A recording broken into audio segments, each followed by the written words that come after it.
Hi అండి. ఒక్కొక్కసారి మనకు జరిగే వాటిని చూస్తుంటే దరిద్రం అంటే ఇదేనేమో అనిపిస్తుంటుంది. మొన్నటి వరకు ట్యాప్ లీక్ అయిపోయి శుద్ధ పట్టేసి ఇందులోంచి వాటర్ వచ్చేది కాదు వాషింగ్ మిషన్లోకి. ఇప్పుడు ట్యాప్ క్లియర్ అయింది, వాటర్ బాగానే వస్తుంది అనుకునేసరికి వాషింగ్ మిషన్లో ఫిల్టర్ అయితే ఇరిగిపోయి పడిపోయింది. అది ఎందుకు ఇరిగిపోయిందో కూడా తెలీదు.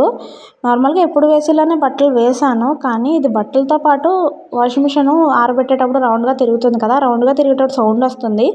ఏంటి సౌండ్ వస్తుందని చెప్పి డోర్ ఓపెన్ చేసి చూస్తే ఇది విరిగిపోయి బట్టల్లో పడిపోయి ఉంది. ఇది ఎందుకు ఇరిగిందో, ఎలా ఇరిగిందో కూడా తెలియదు. ఇది బయట ఎక్కడైనా షాప్స్లో దొరుకుతుందా? మీలో ఎవరికైనా తెలిస్తే కామెంట్ చేయండి.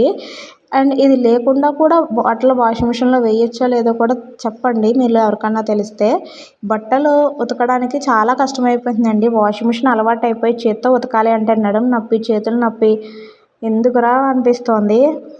ఒకసారి అలవాటైపోతే అలానే ఉంటుంది కదా. 2 డేస్ నుంచి బట్టలు అయితే ఉతకలేదు. దీని గురించి మీలో ఎవరికైనా తెలిస్తే కామెంట్ చేయండి. వీడియో నచ్చితే లైక్ చేసి మన ఛానల్ని సబ్స్క్రైబ్ చేసుకోండి.